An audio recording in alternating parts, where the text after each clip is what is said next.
G'day, Blue Baggers, and welcome to Blues Footy Live. Your host, Jedd here, alongside my co-host, Harrison Hymans. Bolt, welcome. Hi, Zoot. I'm well, mate. How are you? Yeah, not bad. Just another day at the office here, isn't it?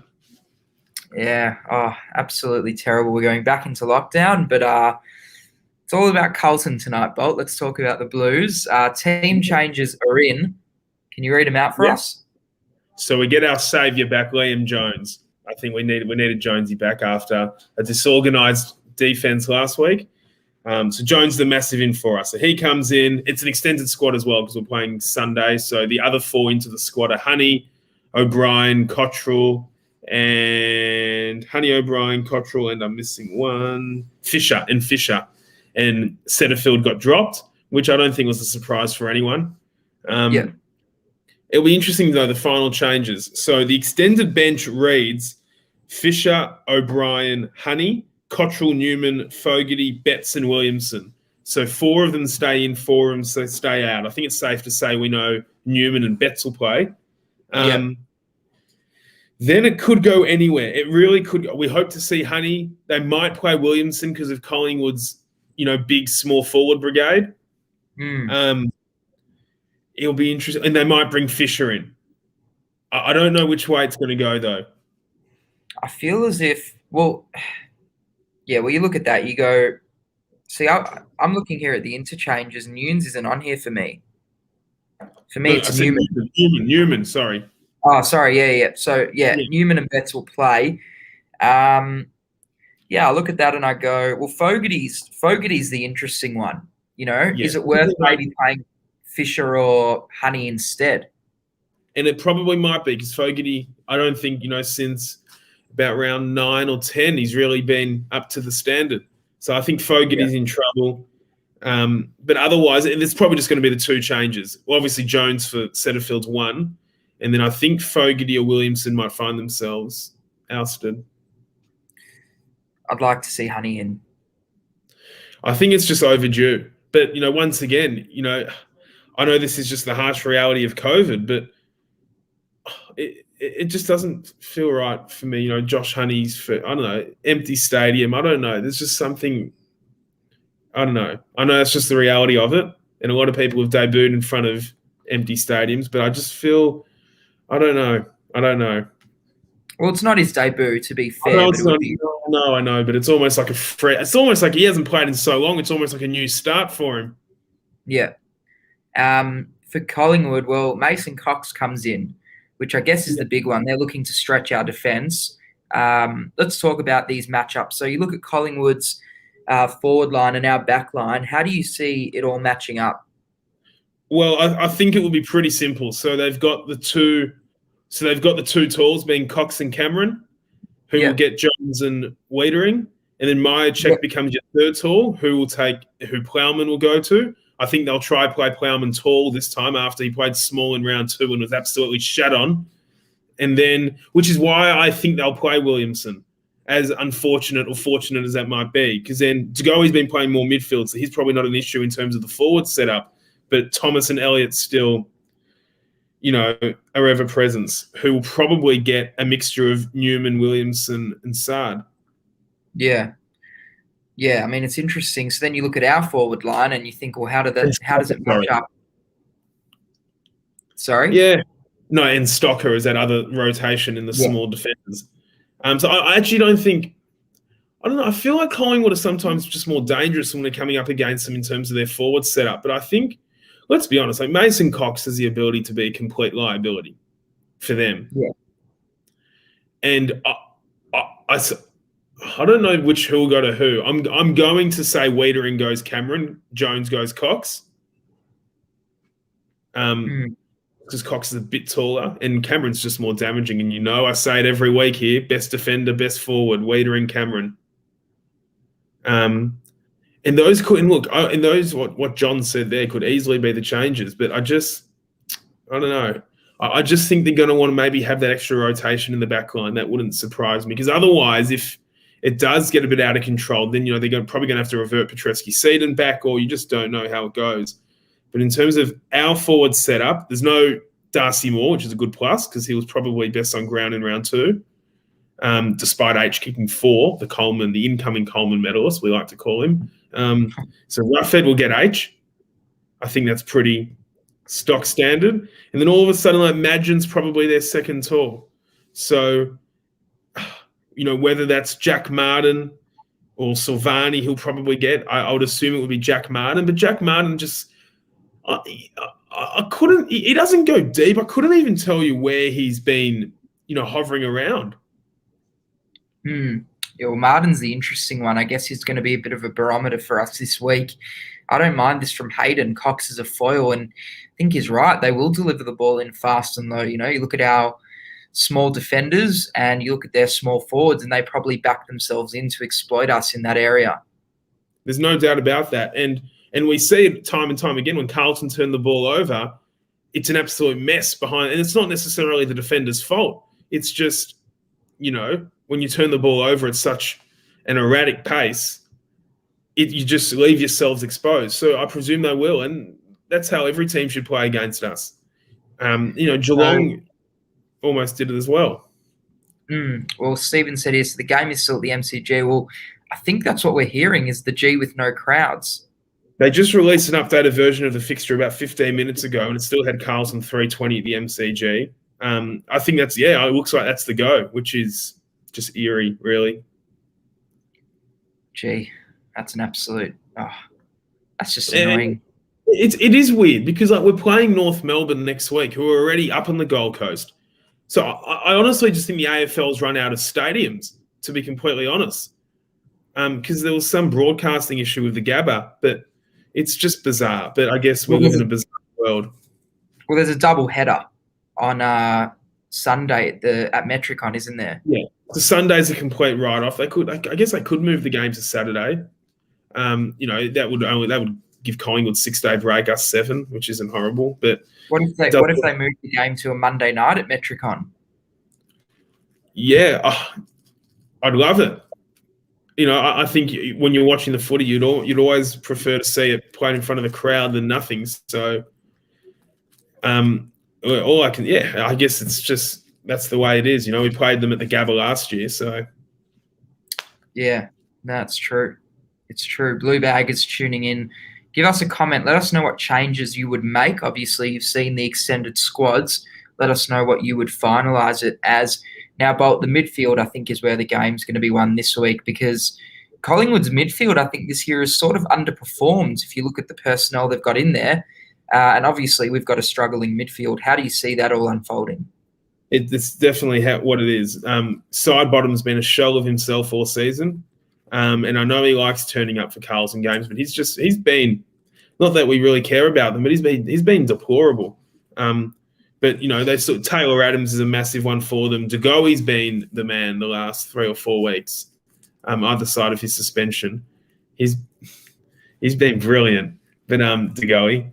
And then there was another one I was missing, and obviously Pendlebury. So they've got a big 3. We've got the best player under the age of 23 in our team, Paddy Cripps, and then I guess your array of Kennedy, Dow, and Curnow. I think the midfield, it just depends. It's going to be a big task for De Koning as well. It's still the single ruckman up against Grundy and with Silvagni chopping out. So it's going to be an uphill battle for us. But if they can at least neutralise the middle of the ground, we should be okay. Yep. Blue Bag is tuning in. Let us know your thoughts and how you would potentially look at our midfield battle. Now, Bolt, we look at so we've analysed our forwards, our defenders, our midfield. I want to talk about some of the little utilities in our team that could make a big difference this week. I think, we've spoken about the ins and outs. I think Fisher, if he's on, would be a big in. I mean, he didn't have a massive impact against Collingwood in round 2, but we sort of saw late in the game he started to flare up a little bit and get involved. Do you feel like Fisher might be one who could come in and have an impact? Is this for Zach Williams, sorry? For Zach Fisher. Oh, Zach Fisher, yes. He's that guy that promises, it's almost like he promises flair and electricity and a bit of craft, 35 to 65 out from goal. But he just, I don't know, there's a bit of, he just hasn't really, I know he hasn't played a lot of footy this year, but I don't know, he's just never put that perfect 4-game performance together. Probably not since West Coast last year in Perth. So Fisher, I think Fisher's position is on a wing, personally. I think it's probably a better option than Petreski-Seaton. I quite like Nunes on one wing. I just think a bit of, he's a bit of a he's just a meatball type of player. He just, what you're going to get from Nunes, although it's not amazing. But yeah, we'll see what happens. But I wouldn't be against Fisher coming in. What about you? I think I like what Fisher has to bring to the table. It's annoying because when you think of Fisher, you think of his best. You don't really think of his worst. And he often comes in and isn't at his best. I mean, he hasn't had much continuity since 2019, really. He missed most of last year and has missed most of this year. So you're sort of just wondering when it's going to come together for him. And I think this is the type of game that Fisher would really excel in against the arch rivals at the G. I feel like this is an opportunity for him. Yeah, no, I agree. And he was okay against Collingwood, before he got injured in round 2. And I guess as was Jack Martin, he kicked a few goals. And on Peter's comment here, I think if we are going to bring in Zach Fisher and Honey, it means we have to make a third change because Jones is already in. So I'm not sure where that third change is going to come from, to be completely honest, given we know what the extent. Sorry to interrupt. So you reckon then, well, obviously Setterfield's out. You reckon the other two out? Who would the other two outs be? Because obviously you think there'll only be one other in with Jones. According to that, it would be Fogarty and Betts, and Betts isn't going to get dropped. I could definitely see Fogarty being omitted. So, at the end of the day, there's not much difference between Fogarty and Fisher anyway, and you may as well play. Fogarty needs a spell. Well, yeah, I think you look at this and you look at the bench and you go, well, the only players who I think are at risk of being dropped are Williamson and Fogarty. I think Newman will play. I think Betts will play. And then the other two are Fogarty and Williamson. Yep, no, I'm on the same page. Yep. Yeah, well, he does love playing against us. He tore us to shreds last time around. Mate, Collingwood small forwards, they line up every time they play Carlton, every single time. So how would you match up on them? If you're the coach, this is the most dangerous part of the ground for Collingwood. How are we going to tame their small forwards? Because they've got a bunch of them. They've got Elliott and De Go, he's been more midfield, but, they've got Thomas. Who are the ones, that are going to be most dangerous? It's probably your big ones are probably Thomas and Elliott. And I guess Sidebottom's he's been playing a bit more forward recently. I don't think there's going to be specific matchups. See, I don't mind the Stocker on Elliott call, but I don't like Stocker being so. I prefer Stocker as that more rebounding defender with defensive accountability. So, but I feel like he would get the Jamie Elliott matchup, considering Plowman has to play tall. And given Stocker didn't play in the round 2 massacre where Elliott went mental, you may as well get someone new on him. So I reckon that probably is the likely outcome, Stocker on Elliott. And then, so you reckon Plowman goes to Myercheck? I think Plowman goes to Myercheck.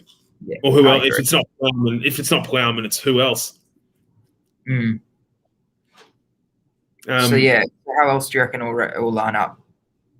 And then I think Newman will probably take your next dangerous small forward, which would be Josh Thomas. Yeah. I agree with that from John. We do need Sard's run. It's not worth wasting Sard on one of them. Yeah. So you look at who's going to line up on the wings for us this week? Because Walsh has sort of been drifting there the last couple of weeks. You obviously mentioned Fisher. There's obviously been Petreski-Seaton, Nunes. Yeah, so Nunes will definitely be on one wing because he can't play anywhere else. And then it'll probably be a rotation of like Petreski-Seaton and Walsh and those types. The wings are just very. It's such a missing link at Carlton at the moment. So let me ask you, how do you think this game's going to be played out? Where's it going to be won? To be completely honest, I know it's a game we maybe should be winning, but I almost think it's going to be dictated by how well we control their forward line. Because even last year when we played them, we were on top clearly in the first half. And then I think it was after half time, I remember Betts missed that shot where he didn't make the distance from 35 out. And then they just kind of chipped away at us. Like, if we contain their forward line, I think we're good enough to, kick 13 or 14 past them. So what happens if Cox doesn't play on Sunday? Well, I mean, that is an interesting one. Does that change the way we line up on them? He'll play. He'll be the straight swap for Will Kelly, who was the other key forward. Okay. Blue Bag is tuning in. Send us through your predictions for the match. Who's going to win and by how much? Let us know what you think, and also send in any questions you might have that you'd like us to answer. Now, Bolt, I think we've touched on most of these matchups. Do you have us winning? No. You don't reckon we'll win? Oh, I don't know. No, I wouldn't bet on it, but it's just a game where they're just playing with a bit more energy than us. But, we've been beating teams around us. I think, we've won every game we've been expected to win, bar the Collingwood game in round 2. So it's a 50 for me. It's a flip of the coin, but when in doubt, I tip against Carlton. Yeah.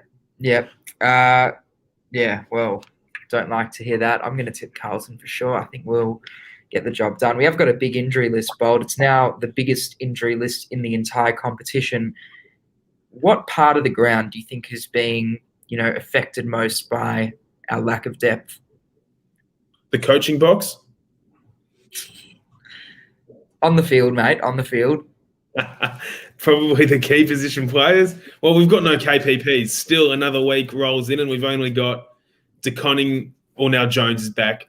But it's definitely probably just structure up forward. As in, we say it every time, when H isn't in the picture, there's nowhere to go. There's actually nowhere to go. It's just lifeless. So we're waiting on Curnow, we'll touch on that soon because he's coming back in the VFL this week. We're waiting on McGovern, or even Oscar McDonald could have chopped out for a bit. And, dare I say, Casbolt. So, the forward line's been hit. The midfield's skinny as it is. But it's probably, the forward line. Yeah, I'd have to agree with that. I think, I think you've hit the nail on the head there. I look at this matchup, and I just think that Collingwood are going to be most dangerous, obviously, as we've mentioned, with their smalls, but I think the midfield as well. I mean, we've been smashed in some games this year in the midfield, so we've got to get on top there. I think, this might be one of those games where it's worth taking out a few of those players who are limited to one position and bringing in your Fishers and, maybe keeping Fogarty in the side. I'd take out, even though positionally it doesn't make sense, I'd take out Williamson for Fisher. I just think it, adds a little bit more variety around the ground. You can play Fisher in the middle. You can play him up forward. I think in this game, Teague's going to have to really think on his feet. Well, I think he will. I think it's going to be tough. He's going to have to improvise mid-game. Sorry? I said don't ask too much of David, but I think the Collingwood forward line is a completely different proposition without De Goey being a permanent forward, which kind of makes us, I think, breathe a little easier. With the way he's been playing in the midfield, is that necessarily a good thing?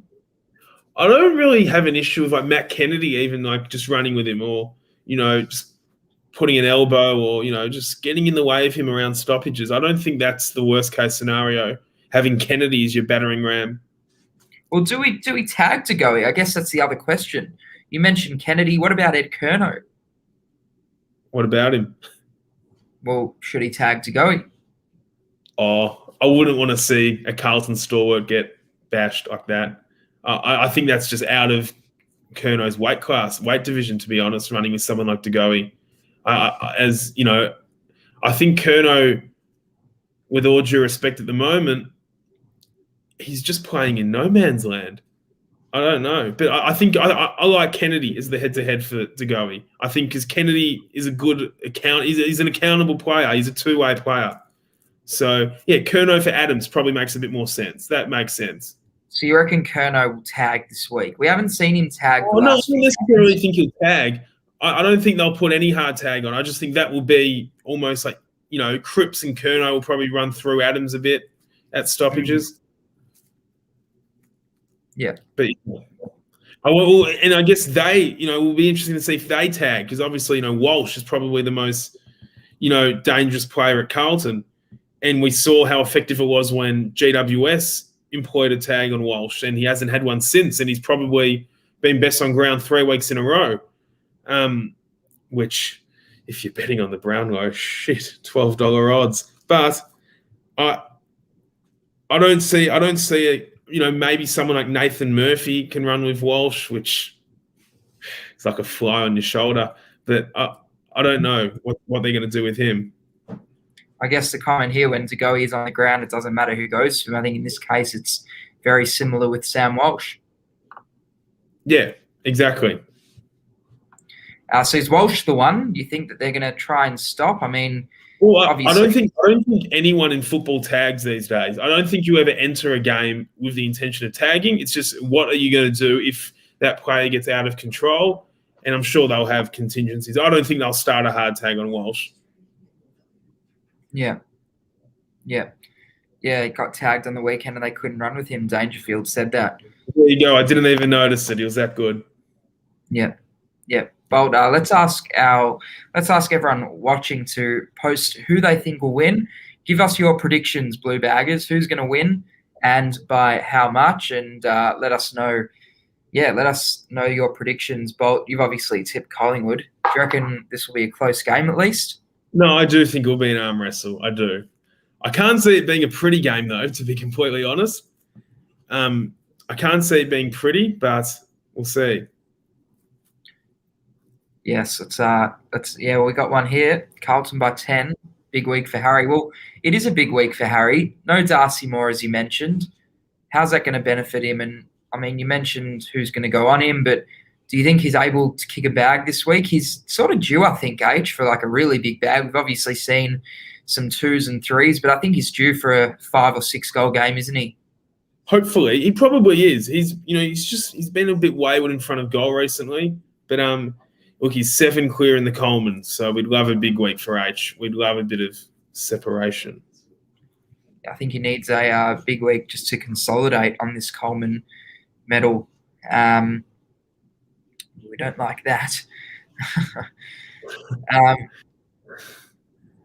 Well, at least it'll be an entertaining Monday in lockdown. Simply must win. Midfield win there and we win. I do agree. Yes, and it is mentioning Bale, Serge, Silvagni. Terrible news coming through this morning about Serge. Very unexpected. I mean, wasn't expecting that. No, definitely. A very, very famous name at Carlton, so definitely condolences to the Silvagnis. Yeah, legend of the football club, absolutely. Team essential, Rover. Yeah, an absolute. Yeah, he was an absolute legend of the game. But I think that's all we've got tonight. It's going to be very interesting to see how this week unfolds. I'm looking forward to it. We won't be at the game, unfortunately, but look, hopefully we get out of lockdown and we can go straight back to the football next week. Surely you reckon, I mean, I know you've tipped Collingwood, but you've got to leave us with some sort of hope. Tell us how we're going to win before we end the show. No. I think it's a 50-50 game, but I just do, when in doubt, tip against us. So that's how I roll. I definitely think it's a game. It's a game we should be winning. It really is. It's just, they're playing with a bit more freedom under Harvey, who we must add's applied for the Carlton job twice and hasn't got it. And we're playing this rigid, boring, vanilla style under David. So it'll be, it's just a bit contrasting at the moment, if we forget the personnel. But I think it's a game, if we have a crack, if we go in hard, they should be okay. Get the ball. Got to go route one. Get the ball to H. Yep, absolutely agree. And I'm going to end it on that play, Honey. We want to see him. We're waiting. Let's get Josh Honey into the team and add some electricity. Bolt, thank you for joining me tonight. Blue Baggers, thank you for tuning in. We'll be back to do it again next week. Bolt, thank you. Cheers, Zoot. We'll see you next week. Go Blues.